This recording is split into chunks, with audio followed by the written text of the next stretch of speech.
Hello my dear friends, मैं गगन कपूर एक बार फिर से आप सभी का वेलकम करता हूं। लास्ट क्लास में हमने आपके साथ स्टार्ट किया था chapter accounting for share capital और मैंने आपको कंपनी के बारे में कुछ बेसिक्स बातें बताई थी। तो आज की क्लास में हम और कुछ थ्योरेटिकल बातें आपको बताएंगे। चलते हैं, तो पहले बुक के पास चलते हैं। और अगर आप बुक में चेक करेंगे तो मैंने कल ही आपको बता दिया था कि इस चैप्टर में आपके लिए थ्योरी और प्रैक्टिकल दोनों की इंपॉर्टेंस रहने वाली है। तो सर, हमने कल कुछ बातें पढ़ ली थी। हमने क्या पढ़ लिया था? सबसे पहले तो हमने कंपनी की मीनिंग और डेफिनेशन को समझा था। सर, डेफिनेशन जो कंपनीज एक्ट में दी हुई थी वो बहुत ही प्रिसाइज डेफिनेशन थी, छोटी सी डेफिनेशन थी जिसमें लिखा हुआ था कि कंपनी का मतलब होता है ऐसी कंपनी जो इनकॉर्पोरेट हुई थी हमारे इस एक्ट, कंपनीज एक्ट 2013 में, या फिर वो पुराने किसी कंपनीज लॉ में बनी हो तो उसको भी हम कंपनी मानेंगे। तो यानी कि कंपनी की जो स्टैट्यूटरी लॉ की डेफिनेशन है वो बहुत ज्यादा कुछ कंपनी के बारे में नहीं बताती, इसीलिए हमें कुछ अदर डेफिनेशंस पढ़नी पड़ती हैं। तो बहुत सारी डेफिनेशन है, जस्टिस लिंडले की है, जस्टिस मार्शल की है, बहुत सारी हैं। तो हमारी बुक ने एक प्रोफेसर हैनी की डेफिनेशन दी हुई है, हम ये पढ़ चुके हैं। तो हमने ये पढ़ा था कि company is an artificial person. तो लॉ ने कंपनी को एक पर्सन माना है और आपने याद रखना है कि it is not a fictitious, ये कोई बनावटी या काल्पनिक नहीं है। इसे लॉ ने रियल पर्सन का नाम दिया है, बट ये नेचुरल पर्सन नहीं है। तो सर, इसे किसने क्रिएट किया? लॉ ने क्रिएट किया, तो लॉ इसको मान्यता देता है। लॉ ने इसे सेपरेट एंटिटी का दर्जा दिया। इसका मतलब ये अपने नाम से किसी को स्यू कर सकती है और लोग भी इसे चाहें तो स्यू कर सकते हैं, ये अपने नाम से कॉन्ट्रैक्ट कर सकती है और इसकी परपेचुअल सक्सेशन होगी। परपेचुअल सक्सेशन का मतलब क्या था कि मेंबर आएंगे और जाएंगे, मेंबर्स की लाइफ खत्म हो जाएगी लेकिन कंपनी की लाइफ खत्म नहीं होगी, ये चलती रहेगी। इसे लॉ ने बनाया है और इसे लॉ ही खत्म कर सकता है।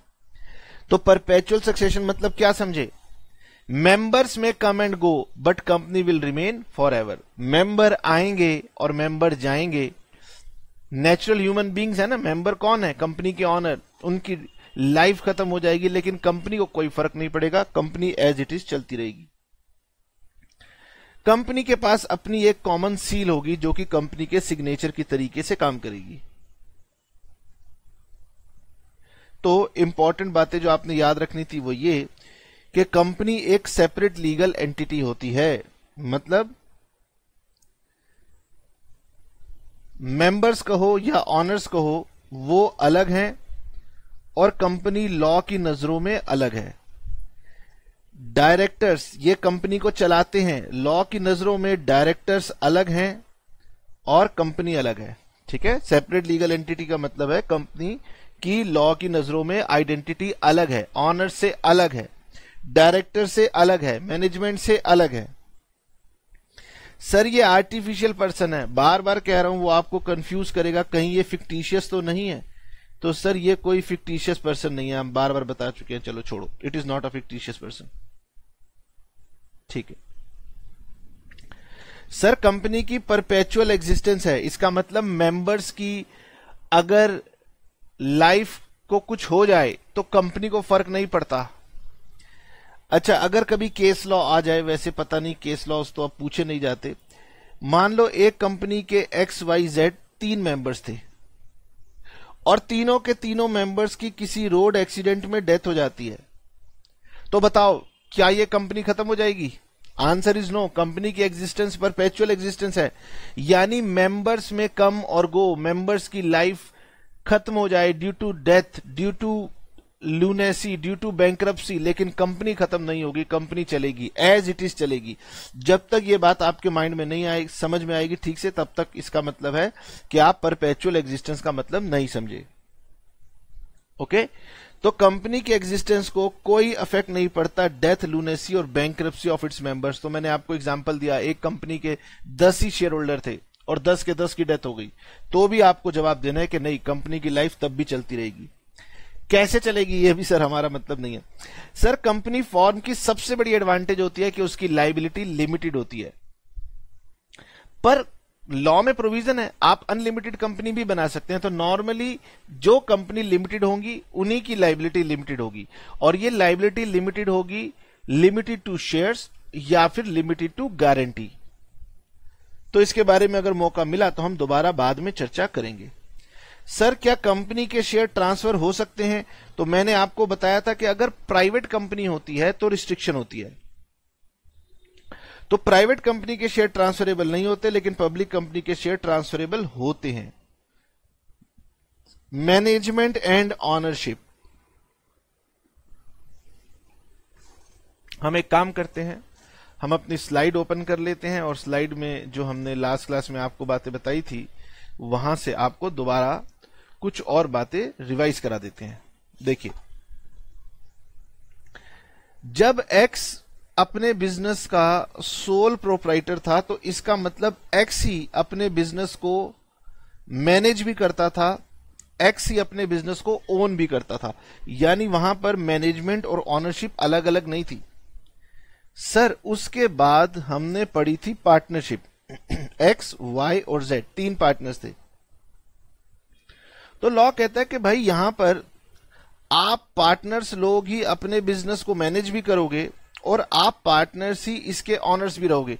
इसका मतलब ये कि अगर मैं यहां से ये हटा दूं तो इसका मतलब ये है कि ये दोनों मैनेजमेंट और ऑनरशिप एक ही होती थी। सर कंपनी के केस में क्या होगा? तो बेटे कंपनी के केस में आप समझ लीजिए कि कंपनी के केस में मैनेजमेंट अलग होगी, ऑनरशिप अलग होगी। ऑनरशिप का मतलब शेयर होल्डर्स हैं या फिर कंपनी के मेंबर्स हैं। ओके, ये मेंबर्स इलेक्ट करेंगे कुछ लोगों को जो कि डायरेक्टर्स होंगे, यानी कंपनी में मैनेजमेंट या डायरेक्टर अलग हैं और कंपनी के ऑनर या उनके शेयर होल्डर या मेंबर्स अलग हैं।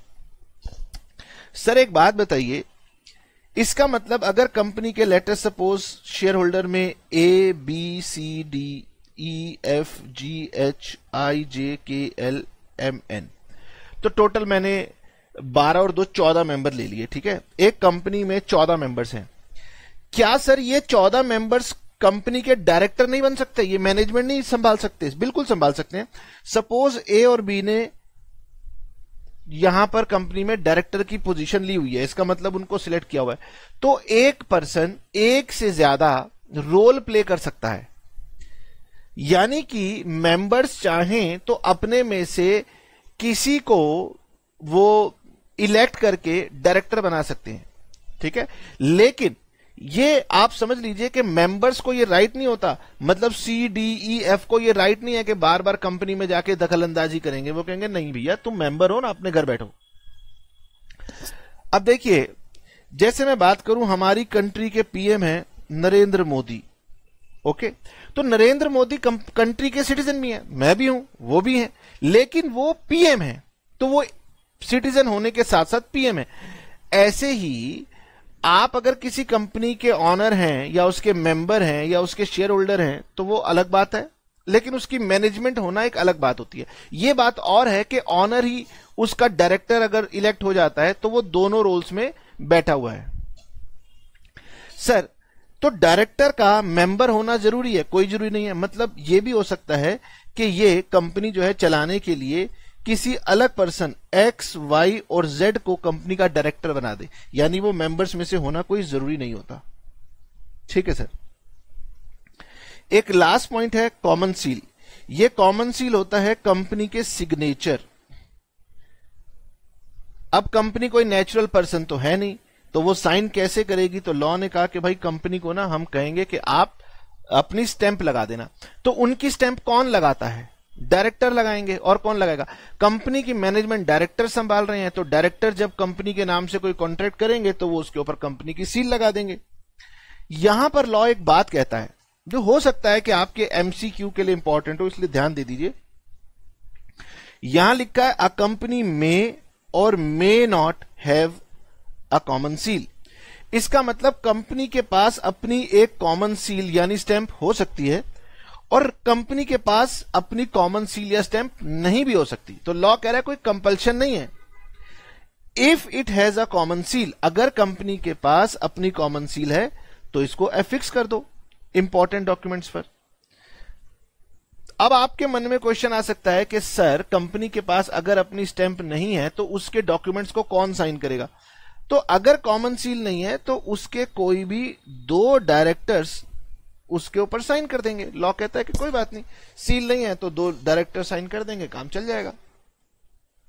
ठीक है, उसके बाद हमने आपको पढ़ने के लिए दिया था कि आप इसको पढ़ लेना कि पार्टनरशिप में और जॉइंट स्टॉक कंपनी में क्या डिफरेंस होता है।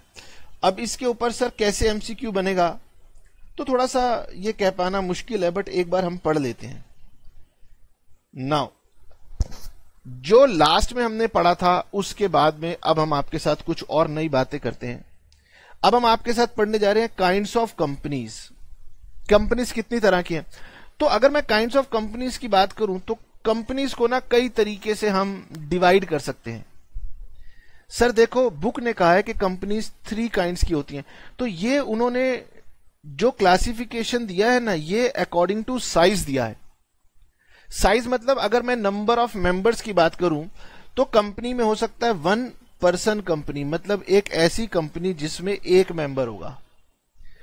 प्राइवेट कंपनी जिसमें 2 से लेकर के और 200 तक मेंबर्स हो सकते हैं। पब्लिक कंपनी जिसमें 3 से लेकर के क्या कहूं 3 और मोर देन 3 और अप टू इंफिनिटी, इतने नंबर ऑफ मेंबर्स हो सकते हैं। तो यानी कि ये जो क्लासिफिकेशन दी है बुक ने आपको, बुक ने कहा कि भाई हम बच्चों को कंपनी लॉ का पेपर नहीं पढ़ा रहे कपूर साहब, हम तो उन्हें बस लॉ की कुछ मिनिमम बातें बता रहे हैं जो कि उनके लिए प्रैक्टिकल समझने के लिए जरूरी थी। तो अगर मैं आपसे कहूं कि साइज को छोड़ के क्या किसी और बेसिस पर भी कंपनी की क्लासिफिकेशन की जा सकती है, मैंने कहा बिल्कुल। आप जानते हैं कि अगर मैं लायबिलिटी के पॉइंट ऑफ व्यू से कंपनी को ब्रेक करूं तो एक होती है लिमिटेड लायबिलिटी कंपनी और दूसरी हो सकती है अनलिमिटेड कंपनी। तो सर हमारे पास लिमिटेड कंपनी और अनलिमिटेड कंपनी हो सकती है। और अगर मैं आपके साथ क्लासिफाई करूं कंट्रोल के पॉइंट ऑफ व्यू से तो मेरे पास होल्डिंग कंपनी हो सकती है और मेरे पास एक सब्सिडरी कंपनी हो सकती है। अगर मैं आपके साथ और बेसिस पर बात करूं तो भी मेरे पास कई तरह की क्लासिफिकेशन हो सकती हैं, जैसे कि सर गवर्नमेंट कंपनी हो सकती है और मेरे पास नॉन प्रॉफिट कंपनी हो सकती है। नॉन प्रॉफिट कंपनी जो कि हमारी एनपीओ की तरह काम करती है, और इसमें हमारे पास फॉरेन कंपनी हो सकती है। तो दैट मीन्स कंपनीज का क्लासिफिकेशन हम कई तरीकों से कर सकते हैं, कई अलग अलग तरीकों से कंपनी का क्लासिफिकेशन कर सकते हैं। तो हम आपके साथ एटलीस्ट ये 2 बातें डिस्कस करेंगे, क्योंकि इस पर एमसीक्यू वो उम्मीद कर सकते हैं कि भाई 12th क्लास के बच्चों को इनके एमसीक्यू आने चाहिए। ठीक है, एक छोटी सी बात मैंने आपको बताई कि अगर मैं साइज के पॉइंट ऑफ व्यू से क्लासिफाई करूं तो 1 पर्सन कंपनी, प्राइवेट कंपनी और पब्लिक कंपनी 3 बनती हैं। 1 पर्सन कंपनी कंपनीज एक्ट 2013 ने न्यूली इंट्रोड्यूस की है। इससे पहले 1 पर्सन कंपनी नाम की कोई चीज नहीं होती थी, ये न्यूली इंट्रोड्यूस्ड है। और जब भी कोई चीज न्यूली इंट्रोड्यूस होती है तो हम मान के चलते हैं कि चलो ये अच्छी बात है, गवर्नमेंट को देर से पता चला बट ये अच्छी बात है। नाउ अब यहां से आपको बहुत ध्यान से समझना है, सिंपल सी बातें हैं लेकिन एमसीक्यू में पूछी जा सकती हैं। तो हमने पूछा कि सर ये 1 पर्सन कंपनी क्या होती है, तो सबसे पहले आप यहां पे लिख लीजिए it is also a private company, यानी कि ये एक प्राइवेट कंपनी का ही फॉर्म है। ये बात आपकी बुक ने लिखी नहीं है लेकिन ये बात बहुत ही इंपॉर्टेंट है, तो आप इसको अपने पास में कहीं पे नोट कर लेना कि 1 पर्सन कंपनी क्या होती है, प्राइवेट कंपनी होती है। सर इसका मतलब क्या है इसका मतलब यह है कि जो प्राइवेट कंपनी के रूल्स होंगे, रेगुलेशंस होंगे, वही 1% कंपनी के रूल्स एंड रेगुलेशंस होंगे। लेकिन कुछ रूल्स एंड रेगुलेशंस में प्राइवेट कंपनी को क्योंकि 1% कंपनी का दर्जा देना है, तो लॉ कुछ स्पेसिफिकली जगहों पर आपको रिलैक्सेशन दे देता है। तो अगर रिलैक्सेशन मिली हुई है तो ठीक है, अदरवाइज रिलैक्सेशन नहीं मिली हुई तो फिर आपको प्राइवेट कंपनी के रूल लगेंगे। सर हमें आपकी बात समझ में नहीं आई। देखो आगे चल के आपको बताऊंगा कि लॉ कहता है कि भाई प्राइवेट कंपनी में मिनिमम 2 मेंबर्स होंगे, लेकिन लिख देता है एक्सेप्ट 1% कंपनी जिसमें 1 मेंबर हो सकता है। यानी कि जब उसने प्राइवेट कंपनी को डिफाइन किया कि कितने मेंबर होंगे तो लिख दिया कि भाई आपके जो नंबर ऑफ मेंबर्स हैं 1% कंपनी के वो 1 हो सकते हैं। लेकिन अब एक बड़ी इंपॉर्टेंट बात बताने जा रहा हूं, ध्यान से सुनना। कंपनी को चलाते हैं डायरेक्टर्स, तो लिखा हुआ है कि प्राइवेट कंपनी में 15 डायरेक्टर्स तक हो सकते हैं। क्या बोला मैंने? प्राइवेट कंपनी में 15 डायरेक्टर्स तक हो सकते हैं। सर 1% कंपनी में कितने होंगे? तो लॉ ने वहां पे नहीं लिखा कि 1% कंपनी में कितने होंगे। तो 1% कंपनी क्योंकि प्राइवेट कंपनी होती है तो उसके ऊपर भी नंबर ऑफ डायरेक्टर्स मैक्सिमम कितने हो सकते हैं? 15 हो सकते हैं। ऑटोमेटिकली लग गया। यानी कि आपको अगर 1% कंपनी का कोई स्पेसिफिक रूल नहीं मिल रहा तो इसका मतलब है कि वो प्राइवेट कंपनी के रूल से गवर्न होगी, क्योंकि ये प्राइवेट कंपनी होती है। ठीक है, चलिए अब बहुत सिंपल है, ज्यादा बोलूंगा तो आपको लगेगा कि हाँ सर ये सिंपल कहां है।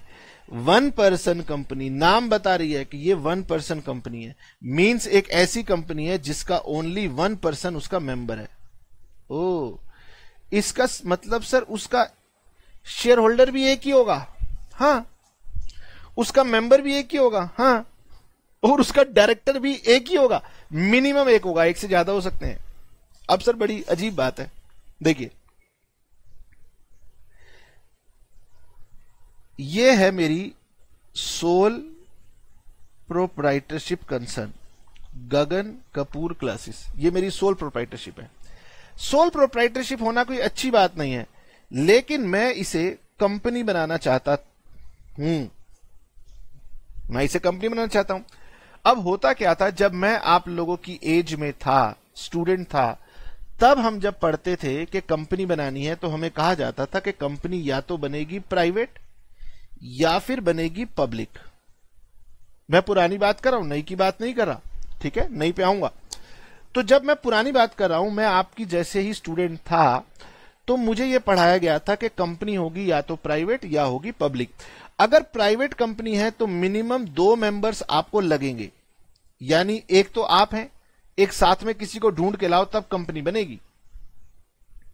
मैंने कहा भाई मैं किसी को ढूंढ के लाऊं तब कंपनी बनाऊंगा, क्या फायदा, फिर वो मुझे बात बात पे तंग करेगा, झगड़ा करेगा, वो अपनी पावर समझने लगेगा कि मेरे बिना भाई कंपनी चल नहीं सकती।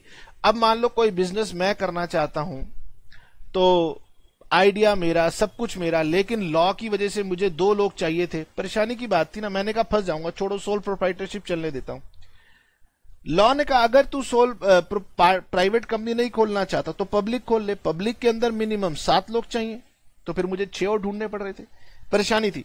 तो इस बात को लॉ ने 2013 में समझा कि भाई अगर एक व्यक्ति अपना कोई आइडिया लेके आता है और अपने फ्यूचर को सिक्योर करना चाहता है तो उसको साथ में दूसरे आदमी की कंडीशन से क्यों बांधा जाए, वो उसके साथ बाद में अपनी पावर समझ के तंग करेगा, झगड़े का कारण बनेगा।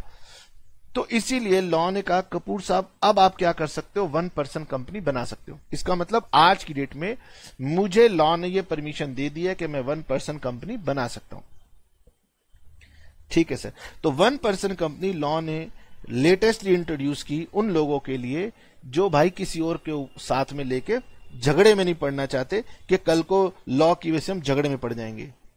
ठीक है, एक बात जो बुक ने नहीं लिखी थी मैंने आपको साफ साफ बता दी कि 1% company is also a private company. अब देखिए, एक होते हैं सेक्शंस, लॉ के अंदर होते हैं सेक्शंस, और साथ ही साथ लॉ कहता है कि हम आपको रूल्स भी बता देंगे, तो रूल्स भी पढ़ने पड़ते हैं, लेकिन दोनों में ना डिफरेंस होता है। सेक्शंस जो होते हैं वो बड़ी पावर रखते हैं और रूल्स जो होते हैं वो छोटी पावर रखते हैं। इसका मतलब ये हुआ कि मान लो अगर मैं अपनी बात करूं तो मैं इस कंपनी का ऑनर हूं ना, तो मैं कौन हो गया? अगर मैं सेक्शन हो गया तो मेरे एम्प्लॉय हो गए मेरे रूल्स, मतलब मैं उनको बताऊंगा क्या करना है, कैसे करना है। ठीक है, आप जब मेरे साथ डील करेंगे तो आपको मेरी बात भी सुननी है और आपको मेरे एम्प्लॉयज की बात भी सुननी पड़ेगी। हम दोनों की बातें एक दूसरे के विपरीत नहीं होंगी, झगड़ा नहीं करेंगी, आपकी सहायता करेंगी।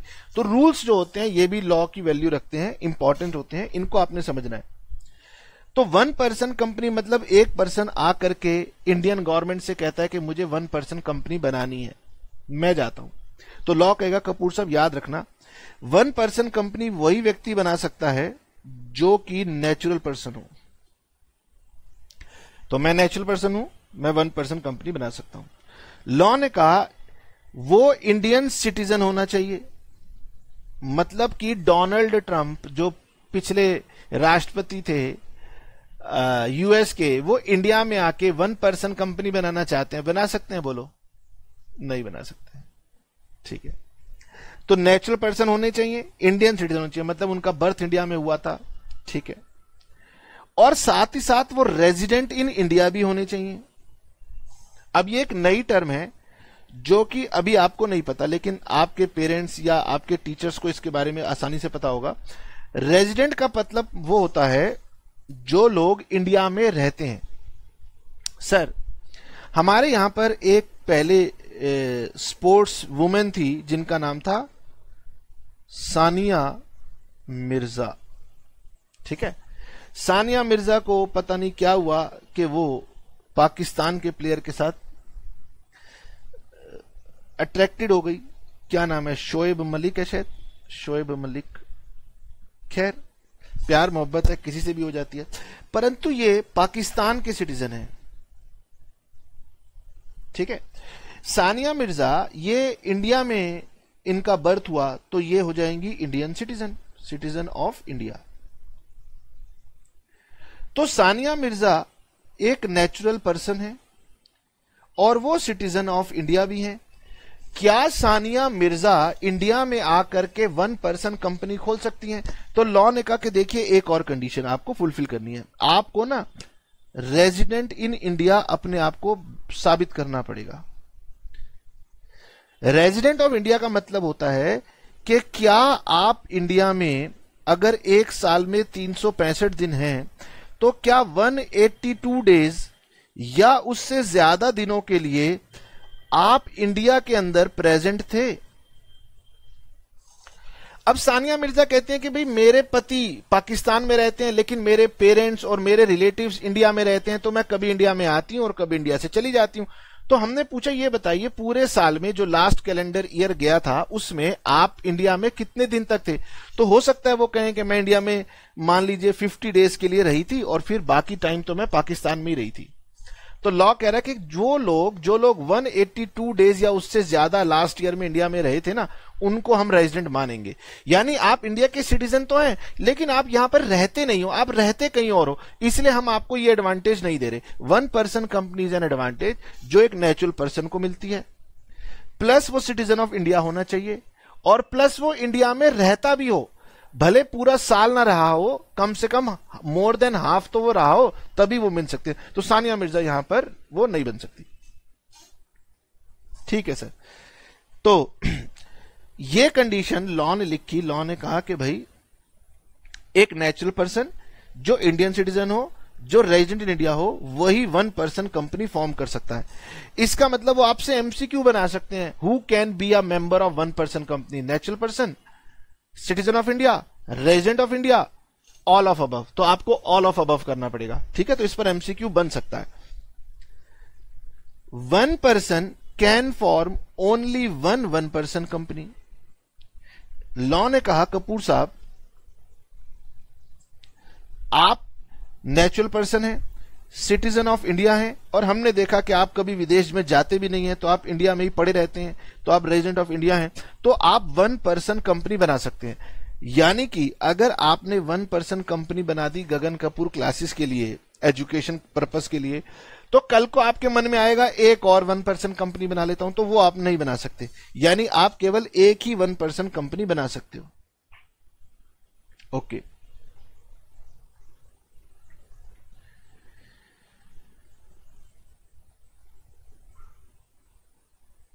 तो आप केवल एक ही 1% कंपनी बना सकते हो, या फिर आप एक ही 1% कंपनी के नॉमिनी बन सकते हो। ठीक है,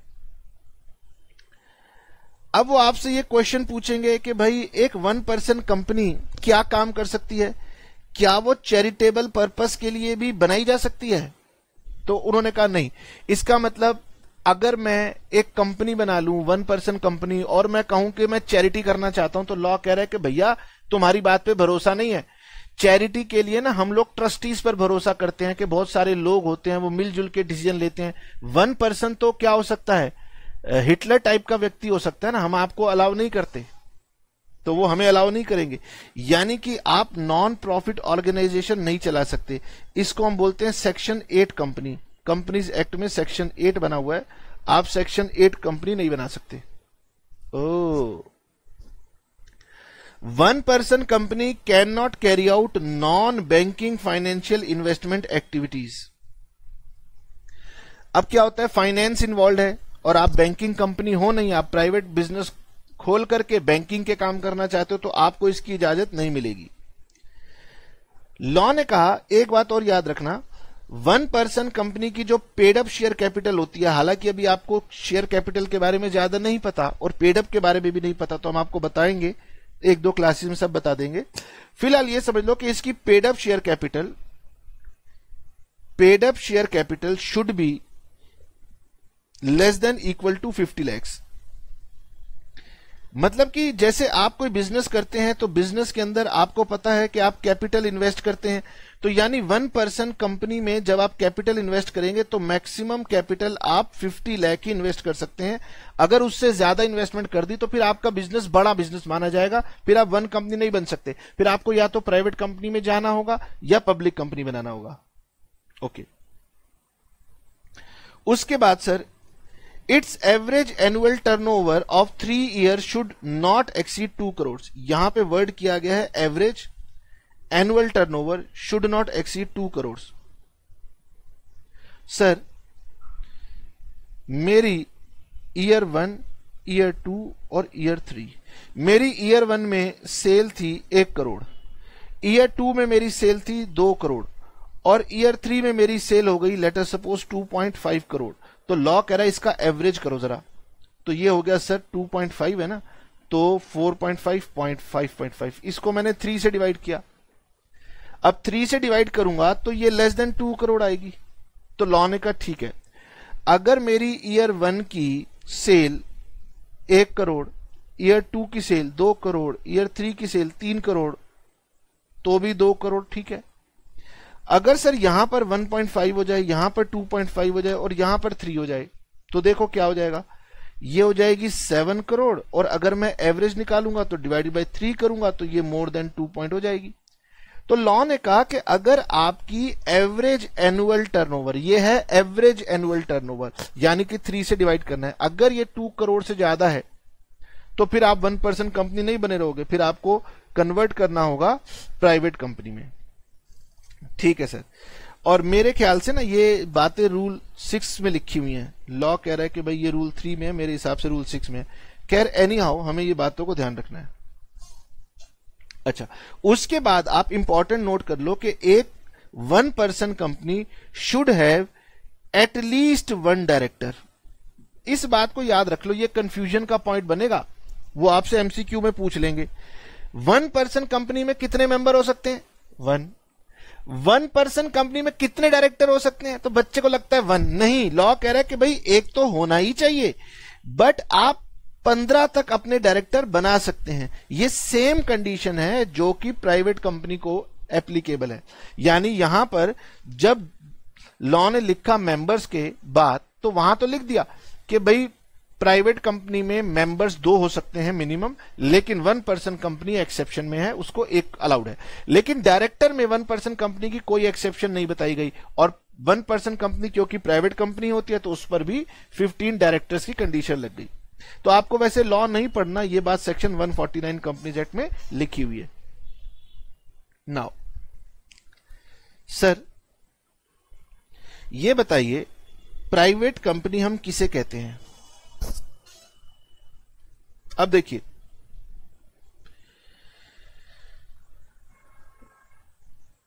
कंपनी दो ही तरह की होती है, प्राइवेट या फिर पब्लिक। इसी का पार्ट वन पर्सन कंपनी है, ठीक है। अगर आप ये समझते हो वन पर्सन कंपनी अलग है तो आपकी मर्जी है, ठीक है। लॉ से हमने पूछा कि भाई प्राइवेट कंपनी और पब्लिक कंपनी बताएं कौन कौन सी होती है। अगर आपसे आपकी टीचर पूछे, एग्जामिनर पूछे कि भाई पब्लिक कंपनी कौन सी होती है, तो अभी आपको लॉ की डेफिनेशन पढ़ाता हूं। लॉ ने कहा कि जब भी हमें दो ही चीजों को समझाना होता है तो हम एक को डिफाइन करते हैं, दूसरे को नहीं करते। तो लॉ ने कहा कि हम आपको बता रहे हैं कि पब्लिक कंपनी वो कंपनी होती है which is not a private company. Sir इसका मतलब अगर कोई हमसे पूछता है कि बताएं ये जो कंपनी है ये पब्लिक है या प्राइवेट है, तो मैं पहले चेक करूंगा कि क्या ये प्राइवेट की कंडीशन फुलफिल कर रही है। अगर हां तो वो प्राइवेट है, अगर वो प्राइवेट की कंडीशन फुलफिल नहीं कर रही है तो फिर वो बन जाएगी पब्लिक। यानी लॉ ने दोनों को डिफाइन नहीं किया, उन्होंने एक ही को डिफाइन किया, प्राइवेट, और पब्लिक में लिख दिया कि जो प्राइवेट नहीं है वो पब्लिक है। तो सर प्राइवेट कौन होती है? तो उन्होंने यहां पर तीन बातें कही हैं, समझिए। Now a private company is one ऐसी कंपनी होगी which has minimum paid up share capital as may be prescribed. देखिए नीचे लिखा है कि companies are not required to have minimum paid up capital as present vide notification dated this.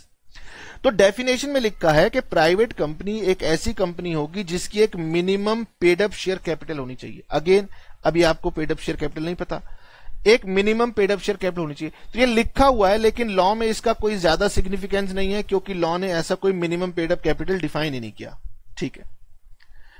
अब जब भी कंपनी बनेगी तो कंपनी के पास दो इंपॉर्टेंट डॉक्यूमेंट होंगे, एक होता है मेमोरेंडम ऑफ एसोसिएशन, दूसरा होता है आर्टिकल ऑफ एसोसिएशन।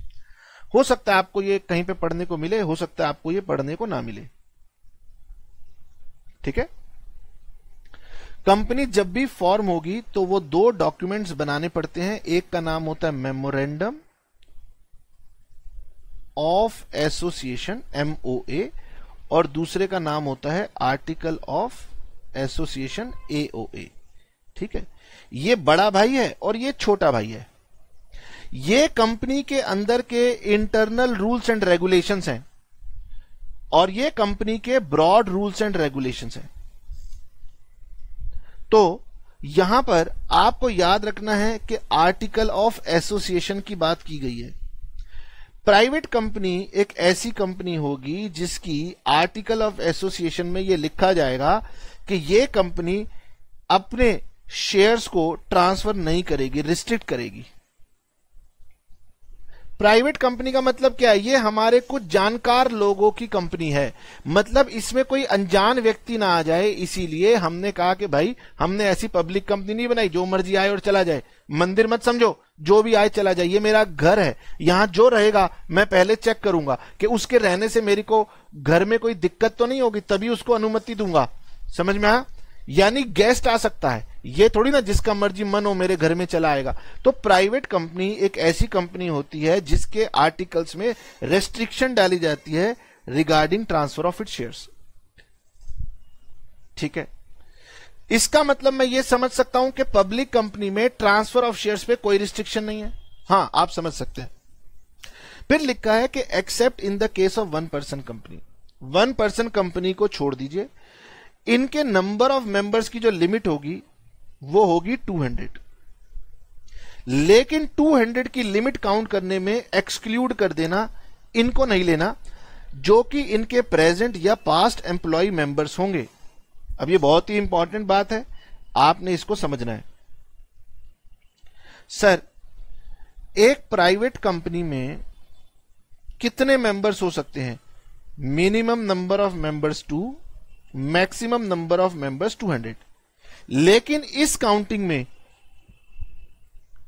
कंपनी के जो एम्प्लॉयज हैं, जो कंपनी में जॉब करते हैं, चाहे वो प्रेजेंट एम्प्लॉय हैं या फिर वो कभी पास्ट में एम्प्लॉय थे पर अब रिटायर हो गए हैं इसलिए कंपनी के एम्प्लॉय नहीं है, इनको मत काउंट करना। यानी अगर आपसे क्वेश्चन कहा जाए कि एक प्राइवेट कंपनी में 204 मेंबर हैं जिसमें से 10 कंपनी के एम्प्लॉइज हैं, चाहे वो प्रेजेंट या पास्ट, तो बताइए कंपनी वैलिड है या इनवैलिड है? तो आप कहेंगे हाँ ये वैलिड है, क्योंकि हमने इनको काउंट नहीं करना। तो अगर 204 में से 10 ये हैं तो बाकी बच गए 194, ये लेस देन 200 है तो चलेगा। सर अगर ये 200 से ज्यादा हो जाए तो फिर लॉ कहेगा कि फिर आप प्राइवेट कंपनी नहीं रहे, अब आप प्रोसीजर पूरा करो और पब्लिक कंपनी बन जाओ। ओके, इसमें सर एक बात बताइए, प्राइवेट कंपनी के पास ना एक मेंबर था एल और एक मेंबर था एम। जनरली क्या होता है, हस्बैंड और वाइफ मिल करके ना एक प्रॉपर्टी परचेज कर लेते हैं, इनको बोलते हैं जॉइंट ऑनर। तो हस्बैंड और वाइफ अपने अंदर बहुत बढ़िया बॉन्डनेस रखते हैं, तो वो क्या करते हैं, वो कंपनी के शेयर भी मिला के खरीद लेते हैं, यानी हस्बैंड और वाइफ जॉइंट ऑनर है। बैंक में भी जाएंगे तो कई बार हस्बैंड और वाइफ मिल करके जॉइंट अकाउंट होल्डर हो सकते हैं, ठीक है। तो लॉ कहता है कि जब दो लोग मिल करके एक कंपनी का शेयर लेते हैं तो हम उन्हें दो मेंबर नहीं एक मेंबर काउंट करके चलते हैं, ठीक है सर। तो यहां लिखा है कि अगर शेयर हेल्ड किए हुए हैं दो या दो से ज्यादा लोगों ने जॉइंटली, यानी कि रेशो में जो ओन किए हुए हैं, तो उन्हें सिंगल मेंबर मान करके आप चलना। मैंने कहा ठीक है। तो दोबारा बताता हूं, प्राइवेट कंपनी क्या है, जो अपने शेयर्स के ट्रांसफर पे रिस्ट्रिक्शन लगा रही है थ्रू आर्टिकल्स, जिसमें नंबर ऑफ मेंबर्स 200 से ज्यादा नहीं है, ठीक है सर। और थर्ड पॉइंट या थर्ड क्लॉज है कि वो कभी भी पब्लिक को इनवाइट नहीं करेगी to subscribe for any of the securities of the company. अब यहां पर ना वर्ड शेयर इस्तेमाल नहीं किया गया, सिक्योरिटी इस्तेमाल किया गया। तो आपको बता दूं, सिक्योरिटी एक बड़ा वर्ड है, शेयर एक छोटा वर्ड है। जैसे मैं आपसे कहूं बिल्डिंग, बिल्डिंग एक बड़ी टर्म होती है और बिल्डिंग के कई सारी फॉर्म हो सकती हैं, जैसे कि सर हाउस है, जैसे कि सर ये मेरा ऑफिस है, जैसे कि ये मेरी फैक्ट्री है, जैसे कि ये मेरा गोडाउन है। तो शेयर एक स्पेसिफिक टाइप ऑफ सिक्योरिटी है, मतलब मैं कह रहा हूं होम एक स्पेसिफिक काइंड ऑफ बिल्डिंग है। तो अभी मैं आपको, क्योंकि लॉ हम पहली बार पढ़ रहे हैं ना, तो मैं आपको हर चीज की अगर डेफिनेशन बताऊंगा तो मुझे बहुत ज्यादा समय लगेगा। बस मैंने ये बताया कि share is one of the unit of security, ठीक है। तो मुझे बताइए कि आपने क्या सीखा, प्राइवेट कंपनी कौन सी होती है, जो आर्टिकल ऑफ एसोसिएशन में 3 कंडीशन लगाती है। एक तो आप शेयर को ट्रांसफर नहीं करेंगे, उस पर रिस्ट्रिक्शन रहेगी, कुछ रूल्स रहेंगे। दूसरा, आपके नंबर ऑफ मेंबर्स 200 से ज्यादा क्रॉस नहीं करेंगे। तीसरा, आप पब्लिक को इनवाइट नहीं करेंगे शेयर्स को इशू करने के लिए, क्योंकि आपका अपना एनक्लोज्ड नॉन लोगों का अफेयर है, तो आप अपने नॉन लोगों के साथ ही काम कीजिए, आप उसको बाहर वाले लोगों को मत बुलाइए। बोलिए, ठीक है। नाउ मुझे बताइए, 1 पर्सन कंपनी में कितने मेंबर होते हैं? सर एक होते हैं, मिनिमम भी एक, मैक्सिमम भी एक, ठीक है। प्राइवेट कंपनी में कितने मिनिमम मेंबर्स होते हैं? 2, ठीक। 1 पर्सन कंपनी में कितने मैक्सिमम पर्सन हो सकते हैं? तो 1। प्राइवेट कंपनी में कितने मैक्सिमम मेंबर्स हो सकते हैं? तो सर 200 एक्सेप्ट एम्प्लॉइज। अच्छा, अब डायरेक्टर्स की बात करते हैं। डायरेक्टर्स कंफ्यूजन का पॉइंट है, मैं आज की क्लास में तीसरी बार रिपीट कर रहा हूं, ध्यान से सुनना। अ private company should have at least 2 directors but not more than 15। ये जो नॉट मोर देन 15 है, ये 1 पर्सन कंपनी के ऊपर भी एप्लीकेबल था, ये वाला पार्ट, ठीक है। और यहां पर 1 पर्सन कंपनी के लिए एक डायरेक्टर, मिनिमम एक डायरेक्टर होता है। सर जो प्राइवेट कंपनी होगी वो अपने नाम के साथ प्राइवेट लगाएगी, ओके, या फिर वो प्राइवेट की एब्रीविएशन भी लगा सकती है, पीवीटी, बट उसको प्राइवेट लिखना जरूरी होगा। अब आइए पब्लिक कंपनी की बात करते हैं। अब आप सीख चुके हैं, बताएं पब्लिक कंपनी कौन सी कंपनी है?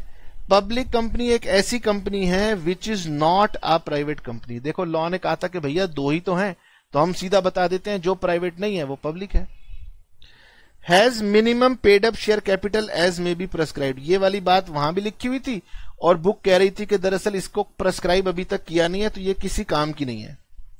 हाँ, अब एक बात और समझ लेते हैं। जब हमने कंपनीज को क्लासिफाई किया तो हमने कहा कंपनीज दो तरह की हो सकती हैं।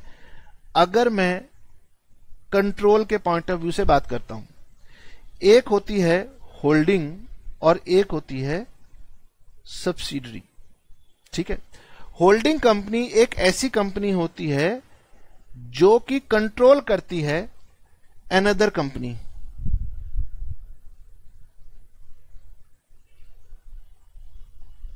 नो, सपोज कीजिए एक कंपनी है एक्स कंपनी और ये कंपनी होल्ड करती है, मतलब ये कंपनी कंट्रोल करती है किसी अनदर कंपनी को जो कि वाई कंपनी है। होल्डिंग का मतलब ये होता है कि वाई कंपनी क्या काम करेगी, कैसे करेगी, ये सब कौन डिसाइड करेगा? एक्स कंपनी डिसाइड करेगी।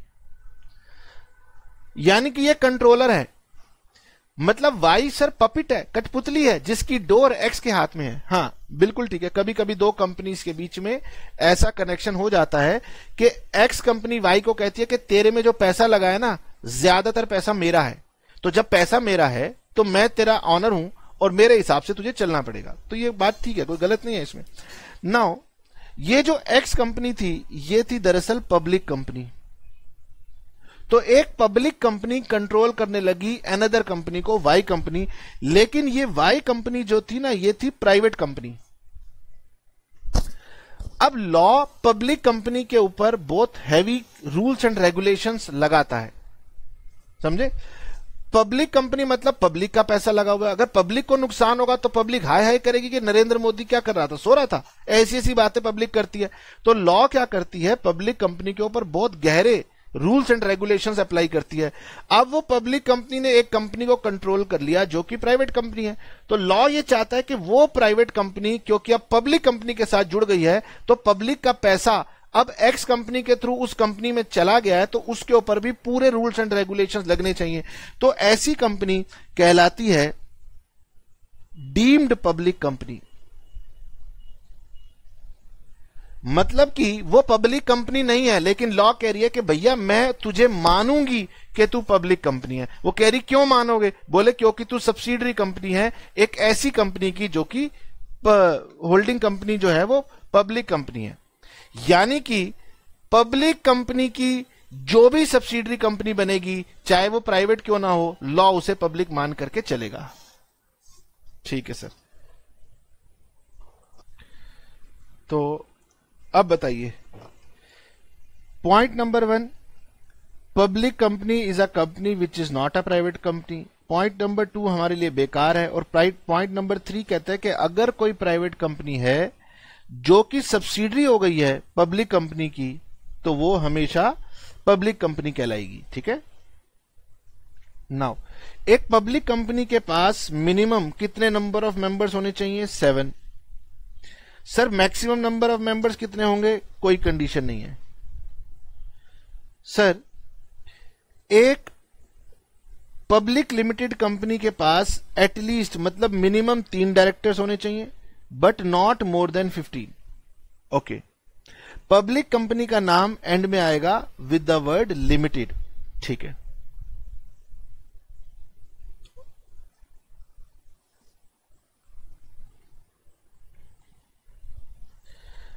तो आपने, अगर मैं काइंड्स ऑफ कंपनीज की बात करूं तो मैंने आपको बताया था कि बहुत सारे तरीके से ये क्लासिफिकेशन हो सकती है। लेकिन अगर हम साइज के पॉइंट ऑफ व्यू से बात करें तो आपने एक प्राइवेट कंपनी पढ़ी जिसमें 1% कंपनी आती है और एक आपने पब्लिक कंपनी पढ़ी। दूसरा, अगर मैं कंट्रोल के पॉइंट ऑफ व्यू से बात करूं तो आपने एक होल्डिंग कंपनी पढ़ी जो कि कंट्रोल करती है दूसरी कंपनी को, जिसे हम बोलते हैं सब्सिडरी कंपनी। और तीसरी अगर मैं क्लासिफिकेशन करूं on the basis of liability, तो इसमें 2 तरह की कंपनी आती हैं। एक हो सकती है लिमिटेड लायबिलिटी कंपनी और दूसरी हो सकती है अनलिमिटेड लायबिलिटी कंपनी। तो कभी कभी लिमिटेड और अनलिमिटेड वर्ड आपके सामने आएगा। इसी तरह से दो तरह की कंपनीज हो सकती हैं लिस्टेड के पॉइंट ऑफ व्यू से, एक होती है लिस्टेड और एक होती है अनलिस्टेड। ये भी आपके लिए जानना जरूरी है।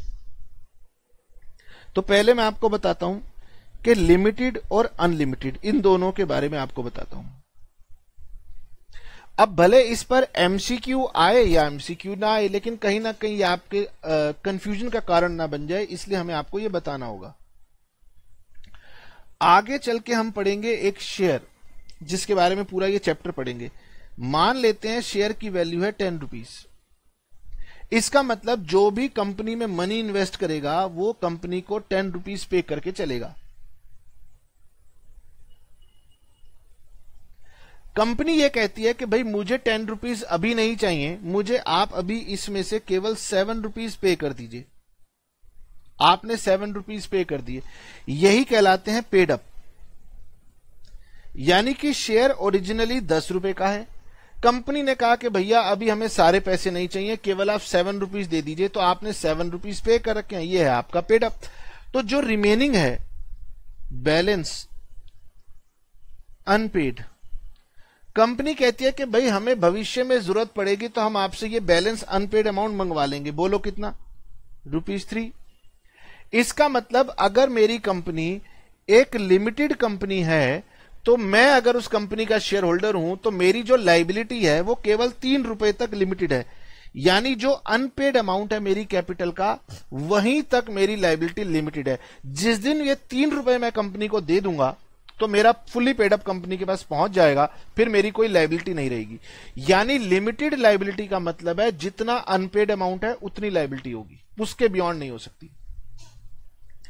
सर तो अनलिमिटेड का मतलब क्या है?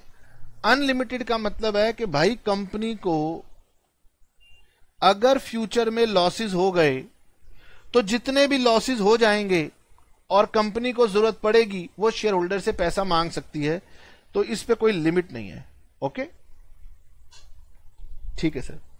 इसका मतलब ये है कि लॉ कह रहा है कि कपूर साहब कि आप चाहे पब्लिक कंपनी बनाओ या प्राइवेट कंपनी बनाओ, ठीक है, आपकी लाइबिलिटी लिमिटेड हो सकती है, आपकी लाइबिलिटी अनलिमिटेड हो सकती है। आपकी लाइबिलिटी लिमिटेड बाय शेयर्स हो सकती है या लिमिटेड बाय गारंटी हो सकती है। ठीक है, तो ये मेरे अब ज्यादा काम का नहीं है। ठीक है, ओके।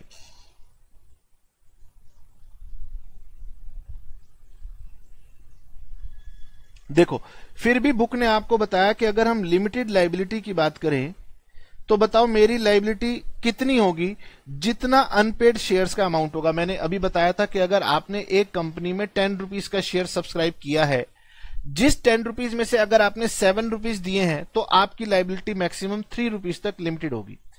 सर अगर मैंने पूरे 10 रुपीज कंपनी को दे दिए तो फिर आपके ऊपर अब कोई लाइबिलिटी नहीं है, खत्म। आपकी लाइबिलिटी उतनी है जितना शेयर में से आपका अभी बैलेंस अनपेड कंपनी को जाना बाकी है। Okay sir. सर अगर मैंने शेयर्स के अकॉर्डिंगली लिया है तो वो अनपेड शेयर्स होगा, और अगर मैंने गारंटी दिया है तो वो गारंटी के अकॉर्डिंग होगा। ठीक है सर। अनलिमिटेड लाइबिलिटी का मतलब क्या है? तो भाई वहां पर तो कंपनी के जितनी भी लाइबिलिटी बच जाएंगी वो आपको पूरी करनी पड़ेंगी। इसका मैं आपको एग्जांपल दे सकता हूं। मान लो कंपनी की लाइबिलिटीज थी 10 लाख, कंपनी के पास एसेट थे 4 लाख, तो कंपनी को अपनी लाइबिलिटीज पूरी करने के लिए 6 लाख रुपए चाहिए। अगर कंपनी के 6000 मेंबर्स हैं तो फिर लॉ कह रहा है हर मेंबर को कितना देना पड़ेगा? 100 रुपीज ईच देना पड़ेगा, तब जाके कंपनी की लाइबिलिटी पूरी होगी। यानी कि ये 100 रुपए आपको पे करने पड़ेंगे। सर अगर कंपनी के पास में मान लो 2 ही लाख रुपए के एसेट होते तो फिर 8 लाख रुपीज कम पड़ते, फिर 6000 मेंबर्स को 8 लाख रुपीज देने पड़ते। यानी इस अमाउंट की कोई वो नहीं है, ये कंपनी कैलकुलेट करेगी जब बंद होगी, जब बंद होगी तब आपको देना पड़ेगा। सर इसमें क्या था? इसमें 10 रुपए का शेयर है, अगर आप 6 रुपए कंपनी को दे चुके हो तो आपकी लाइबिलिटी 4 रुपए की है। कंपनी का नुकसान कितना भी हो जाए आपको 4 रुपए से ज्यादा नहीं देना। यहां जितना कंपनी का नुकसान हो रहा है सब आपको देना है। यहां पर गारंटी की बात है, जितना आपने गारंटी लिखी हुई है, अगर आपने लिखा था कि मैं 20 रुपए की गारंटी दे रहा हूं तो फिर आपको 20 रुपए तक देने पड़ सकते हैं। आइए जाइए। खैर अभी तक जो मैंने अब आपको पढ़ाया है उसमें से सर मुझे एग्जाम के एमसीक्यू के लिए क्या याद करना है? सबसे पहले आपको याद करना है नंबर ऑफ मेंबर्स। यहां पर बच्चे गलती नहीं करेंगे क्योंकि सभी को पता है 1 पर्सन कंपनी नाम बता रहा है, एक ही मेंबर होगा। प्राइवेट कंपनी में 2 से लेकर 200 तक होंगे, कोई गलती नहीं करता। पब्लिक कंपनी में मिनिमम 7 और मैक्सिमम नो लिमिट, कोई भी यहां पर बच्चा गलती नहीं करता। ठीक है, गलती कहां करते हैं बच्चे? गलती कर सकते हैं नंबर ऑफ डायरेक्टर्स में। यहां पर मिनिमम डायरेक्टर 1 है और मैक्सिमम 15 है। यहां पर मिनिमम डायरेक्टर 2 हैं प्राइवेट कंपनी में और मैक्सिमम 15 है, और यहां पर नंबर ऑफ डायरेक्टर्स मिनिमम 3 है और मैक्सिमम 15 है। यहां पर बच्चा गलती कर सकता है, स्पेशली यहां पर। ओके, उसके बाद में ठीक है। अब सर जितनी भी बातें थी वो मैंने आपको बता दी, और एक छोटी सी बात और पढ़ लेते हैं जाते जाते, इसमें से आप कई सारी बातें समझ चुके हो। सर एक कंपनी को इनकॉर्पोरेट करते कैसे हैं? तो वैसे मुझे पक्का यकीन है कि आपने बिजनेस स्टडीज में ये टॉपिक जरूर पढ़ा हुआ होगा। तो कुछ स्टेजेस उन्होंने बताई हैं कि भैया ये 4 स्टेजेस में हम इसको डिवाइड करते हैं, जिसमें से सबसे पहली स्टेज है प्रमोशन की स्टेज। प्रमोशन की स्टेज का मतलब है कि कंपनी को बनाने का आइडिया किसके मन में आया। मैं अपनी बात करता हूं, सर मेरे मन में आ रहा है कंपनी बनाई जाए। कैसी कंपनी बनानी है? प्राइवेट बनानी है, पब्लिक बनानी है, 1%, जो भी बनानी है। मेरे मन में आइडिया आया, तो मेरे मन में आइडिया आया एक बिजनेस करने का। ठीक है, तो जो लोगों के मन में ये आइडिया आता है और जो लोग ये मेहनत करते हैं कंपनी को क्रिएट करने की, ठीक है, उन लोगों को कहा जाता है प्रोमोटर्स। अब आपके सामने में 3 टर्म हो गई, शेयर होल्डर, डायरेक्टर, प्रोमोटर। जो कंपनी में पैसा लगा रहा है वो शेयर होल्डर है, जो कंपनी की मैनेजमेंट संभाल रहा है वो डायरेक्टर है, और जो कंपनी को बनाने की इनिशियली मेहनत कर रहा है वो प्रोमोटर है। ओके, जिन्होंने कंपनी को फॉर्म करने की प्रोसेस की है उन्हें हम बोलते हैं प्रोमोटर्स। तो आपको एमसीक्यू आ सकता है कि वो लोग जो कंपनी को इनकॉर्पोरेट करते हैं वो कौन होते हैं? Share holder, director, promoter, all of above. तो आपको पता होना चाहिए प्रोमोटर की बात हो रही है। ठीक है, जब आप कंपनी को इनकॉर्पोरेट करेंगे तो आपको कुछ डॉक्यूमेंट्स बनाने पड़ेंगे। ठीक है, आपको पहले कंपनी का एक नाम सोचना पड़ेगा, नाम अप्रूव कराना पड़ेगा कि भाई इस नाम से पहले तो कोई कंपनी नहीं चल रही, तो आप रजिस्ट्रार ऑफ कंपनीज के पास जाएंगे और उसके बाद उसको 2 डॉक्यूमेंट सबमिट करेंगे। एक का नाम है मेमोरेंडम ऑफ एसोसिएशन, ये एक ब्रॉडर पॉलिसीज बताएगा। एक है आर्टिकल ऑफ एसोसिएशन, ये कंपनी के इंटरनल मैटर्स बताएगा। तो आपके शेयर की ट्रांसफरेबिलिटी की बात आर्टिकल ऑफ एसोसिएशन में लिखी जाती है। ठीक है, उसके बाद कौन कंपनी के पहले डायरेक्टर बनेंगे इसको उनको साइन करवा देना, और फिर ये सारा ले जाकर के आप रजिस्ट्रार ऑफ कंपनीज में कुछ फीस होती है वो डिपॉजिट कर देना, और फिर वो जो रजिस्ट्रार होगा, गवर्नमेंट ऑफिसर होता है, वो आपको एक सर्टिफिकेट ऑफ इनकॉर्पोरेशन पकड़ा देगा कि लो जी आपको सर्टिफिकेट ऑफ इनकॉर्पोरेशन मिल गया। जब आपको सर्टिफिकेट ऑफ इनकॉर्पोरेशन मिल गया तो फिर आपको एग्जिस्टेंस कंपनी के नाम की मिल गई। उसके बाद आप क्या करेंगे? एक तो आप कैपिटल लाएंगे और चौथा आप अपना बिजनेस स्टार्ट करेंगे। तो कंपनी को क्या करना पड़ेगा? 180 डेज का टाइम है, 180 डेज के अंदर उनको ये जो बाकी बची फॉर्मेलिटीज हैं ये पूरी करनी पड़ेगी। ठीक है, तो आज हम यहीं पर रुकेंगे और उसके बाद नेक्स्ट क्लास में अब हम शेयर्स की बात आपके साथ कर पाएंगे। ठीक है, तो इनमें से जो जो इंपॉर्टेंट बातें मैंने बताई हैं एटलीस्ट उनको आप अच्छे से लर्न कर लेना, क्योंकि उन पर आपको एमसीक्यू पूछे जा सकते हैं। चलिए, tata bye bye, see you.